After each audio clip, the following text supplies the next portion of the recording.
माझं नाव सत्यनारायण मंत्री. मी आयुर्वेदिकचं काम करतोय आणि दवा देऊन हे माझ्या वडिलापासून चालत आलं आहे. आणि आपण गुरुजींना आता इथं गुरुजी आपल्यापाशी आलेत, त्यांच्या पेशंटना काय त्रास होता आणि आपल्या औषधानं काय फरक पडला. तुमचं नाव सांगा सर. मी प्राध्यापक डॉक्टर सुरेश नांदे. गेल्या महिन्यामध्ये मंत्रिसभाची आणि माझी ओळख झाली. बरोबर.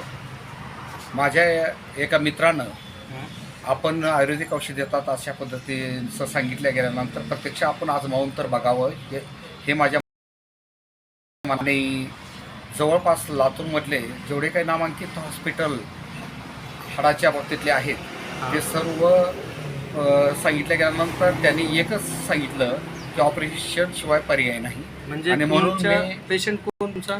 माझी पत्नी ही पेशंट आहे. काय त्रास होता त्यांना? त्यांना मणक्याचा आणि मणक्यामध्ये नस दबलेल्याचा त्रास होता. किती वर्षांनी? तो जवळपास 12 वर्षापासून होता, परंतु 4 महिन्यापासून माझी असणारी पत्नी जी आहे त्या अंथरुणाला खिळून पडलेली होती. बरोबर. त्याच्यानंतर आयुर्वेदिकच औषध लातूरमध्ये देखील सुरू केलं. ते थोडेसे पावलं टाकायला लागले, परंतु वेदना काही कमी होत नव्हत्या. आणि मंत्रिसाहेबाच्या दुकानी आले गेल्यानंतर त्यांनी जी काही औषध दिलं गेलं त्याच्यामुळे वेदना जी आहेत वेदना थांबलेल्या आहेत. आणखीन पायऱ्या उतरणं आणि चढणं ही प्रोसिजर जी आहे ती आणखीन बाकी आहे. म्हणजे 10 ते 12 वर्षाचा प्रॉब्लेम होता. हो, बरोबर आहे. ऑपरेशन केल्याशिवाय पर्याय नाही म्हणून पर्याय नाही म्हणून भरपूर दवाखाने नामांकित केले, फरक नाही पडला. पण मंत्रिसाहेबाचा ॲड्रेस दिला, मंत्रिसाहेबाकडे आलो, त्यावेळेस विश्वास बसला होता. नाही, सुरुवातीला तर विश्वास बसणार असं नाही. किती पैसे असे तुम्ही?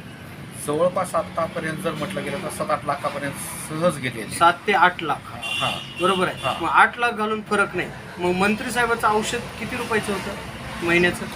मी 1750 रुपयाचं औषध घेतलं गेलेलं. 1750 रुपयाचं महिन्यासाठी औषध घेतलं. बरं, मग किती दिवसानं आणि काय फरक पडला? कमी झालेले आहेत आणि त्याच्यावरती विश्वास पेशंटचा बसलेला आहे. बसलेला. आणि पुढच्या महिन्यामध्येही ते औषध घ्यावं असं पेशंटला सांगितल्यामुळं मी परत आणखीन औषध घेण्यासाठी त्यांच्या असणाऱ्या दुकानी आलेलो आहे. म्हणजे पेशंट स्वतः म्हणले की हे आयुर्वेदिक औषध अजून मला डबल घ्यायचं, मला फरक जाणवतो. बरोबर आहे. एवढे 8-10 लाख घालून उपयोग झाला नाही. राईट. मग हे आयुर्वेदिक घेतल्यामुळं आज तुम्ही माझ्या आयुर्वेदिकमुळं मी तुम्हाला फसवलं का तुमच्या पेशंटचं चांगलंच व्हायला लागले? नाही, फसवण्याचा इथं प्रश्नच येत नाही. बरोबर. झालं तर चांगलंच होणार आहे. बरोबर. आणि ज्या दिवशी होईल त्या दिवशी परत एकदा आणखी मुलाखत देण्यासाठी मी येणारच आहे. पण 1 महिन्यामध्ये तुम्हाला फरक 10% 5% काहीतरी जाणवला असेल? 20% फरक पडलेला आहे. Very good. 20% फरक पडला गेलेला आहे. बरं, फरक पडला म्हणून तर आम्ही परत तुमच्याकडे. तुमचा एक संदेश काय? भरपूर असे काही पेशंट परेशान आहेत, त्यांनी माझ्यावर विश्वास ठेवावा आणि औषध विश्वास ठेवून आयुर्वेदिक घ्यावं का नाही? नाही, सुरुवातीला अनेक ठिकाणी त्यांनी खर्च करून आजार जर बरा होत नसेल तर इतरत्र तुम्ही आजार बरा झाला नाही म्हणून इथं एकदा विश्वास ठेवून बघा. तुम्हाला त्याचा फरक जो तो फरक निश्चितपणाने जाणवेल आणि जाणवल्यानंतर पुढचं औषध घ्यायचं का नाही ते तुम्ही ठरवा. आणि तुम्हाला मी देताना सुद्धा खात्री दिली. हो ना. बरोबर आहे. हो. म्हणून तुम्ही घेतलं, चालू केलं. आज पेशंट स्वतःहून डबल औषध घेऊन घेण्यासाठी आलेलं आहे. धन्यवाद. नमस्कार.